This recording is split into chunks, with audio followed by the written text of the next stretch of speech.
Hey guys, what is up? It's Dusty here, and welcome back to another episode of the Daily Crypto News. And today, we have a pretty interesting update on the Ripple v SEC case, so let us take a little bit of a look.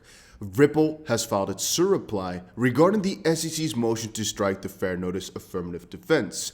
This just came out. However, Crypto Law also wrote it in a little bit of an easier fashion, I would say, and they wrote it like this. Just added to our document library, Ripple's surreply in opposition to the SEC's motion to strike the fair notice defense and surreply Exhibit A. Link to the surreply, which lays out how a central part of the SEC government argument is the so-called cornerstone report, where the agency highlights how it had previously brought 70 plus cases against digital assets, and this was fair notice on XRP. There's also a link to Exhibit A, which charts how not one of those 70 plus cases were for a violation of Section 5 registration requirements outside the context of an ICO. None of the cases provided fair notice on XRP. Ripple made a handy chart to spell it out. So let's quickly open these bad boys up and take a little bit of a look. Because at the end of the day, guys, I keep providing you with updates. And if you enjoy that, make sure you press that like button. But at the end of the day, I think it's again a little bit laggy. At the end of the day, it is pretty difficult to weed out all the most important parts and not bore you guys with all the boring parts of it. And then again, whenever I see an update, I just share it. And as of this point, I've seen a lot of just good feedback, and so I keep sharing every single time that something comes out. But here, what we just got for ourselves is the Cornerstone report. And this is basically the SEC stating every single case they've brought, which again should have acted as a fair notice for Ripple. If you're not understanding exactly what I mean with that, let me explain it like explaining it to a 5-year-old. That's what a lot of you guys are saying. Again, guys, I am not a lawyer. This is not legal advice or financial advice in any way, shape, or form. What I think this all means is the SEC brought up a new sort of case, and it's basically like there's a defense that Ripple has. It is called the fair notice defense. The SEC wants to strike it down, so the defense does not hold up anymore, and it cannot really be used, anything like that. To kind of aid that defense, they're using different arguments. And right now, a new argument that they thought of was, hey, we've actually brought a lot of different cases to companies, and so we will use these cases in a sort of report to you to show you that you should have known to do better, basically. And of course, Ripple replied back and basically looked through this list to kind of see that the majority of these are ICO related or something of this sort, or basically not any way, shape, or form related to whatever Ripple is doing. At least that's basically what I fetch from all of this. So why is this relevant? Well, because the SEC claims that Ripple should have known out of all these 70 to not do something. And Ripple says, well, but this has no relevance to what we do. So how does this relate back? It's like, well, we brought a lot of cases against oranges. So all of a sudden you should have known you shouldn't sell apples. And you're like, well, but you were doing those cases against oranges, not apples. So how does that work? And like, well, here's a lot of cases against oranges. There's 70 of them. So good luck figuring it out. You should have known. And you're like, what? What does that mean? And that's basically the defense that Ripple is arguing for in this sense. And let's see it here. Ripple Labs Inc.'s surreply in opposition to the motion to strike. So it's actually quite a long letter, to be honest with you. But I think we should just read for ourselves the little introduction, potentially, because I'm debating whether or not we should read argument or introduction. But argument obviously is a little bit longer. Conclusion we'll get to in just a second. Let's just read the introduction, and then I guess everybody else gets a good grasp of what's going on. I'm not exactly sure which part to read, as we most likely already understand from all these guys exactly what is going on. All right, and now before we move on, I actually quickly remembered that Wrath of Kahneman here actually also had an opinion about it that I quickly want to portray.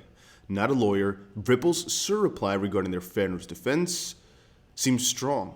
They argue the SEC tries to sneak in 70 plus enforcement actions they forgot to mention in their original argument. Of those, half are ICOs and half are not about tokens at all, supporting Ripple's case.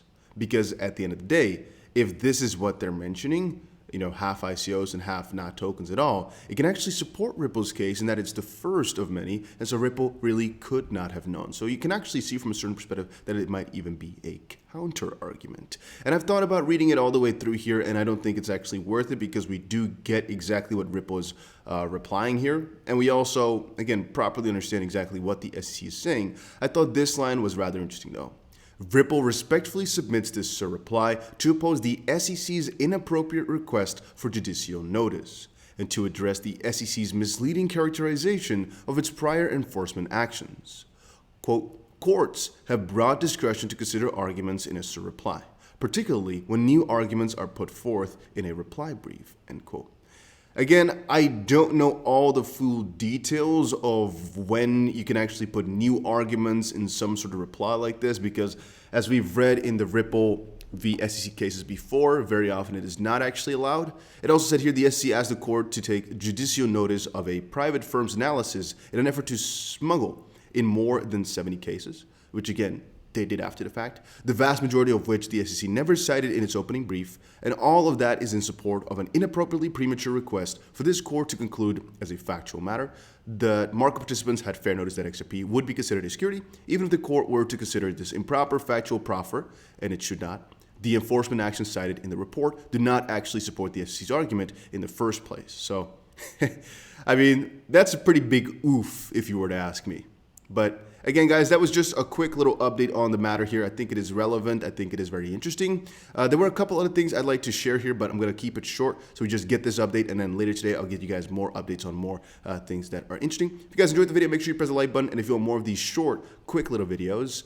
Last but not least, let's finish up with Jeremy Hogan. The SEC argued that prior lawsuits against crypto companies provided fair notice to Ripple. However, half the lawsuits did not involve sale of any digital assets, and the other half involved companies that held ICOs. And oh yeah, the first lawsuit was in 2017. So again, I'm not 100% sure on that, but if Jeremy Hogan says so, I'll give the thumbs up. I did see a couple of earlier dates within this list, I really thought, but it could also be that I am wrong actually, because I didn't check it out properly. Let's quickly check it out.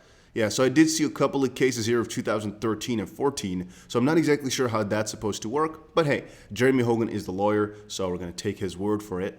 Maybe he means most. Not exactly sure about that one. Okay, actually, there's another little small, easy explanation. Don't you hate it when your husband... Okay. Hi, Jeremy. I'm having trouble understanding. Can you please explain what this means from the first-person perspective of a Victorian housewife? And he said, don't you hate it when your husband comes home from a long day at the factory and gets mad when you serve him mutton again? And you say, how was I supposed to know you were sick of mutton, my love? And he says, because I told you I hated the potatoes yesterday. It's like, how could I have known? And it's the same thing. It's lunchtime, if you explain to a 5-year-old, and the SEC is feeding you Gerber peas and carrots. It's bland, and a lot of it falls down your face and onto your bib. Bib? And you scream, I'm 5 years old, dang it. Feed me something with a little meat and flavor. So yeah, that was it for right now, guys.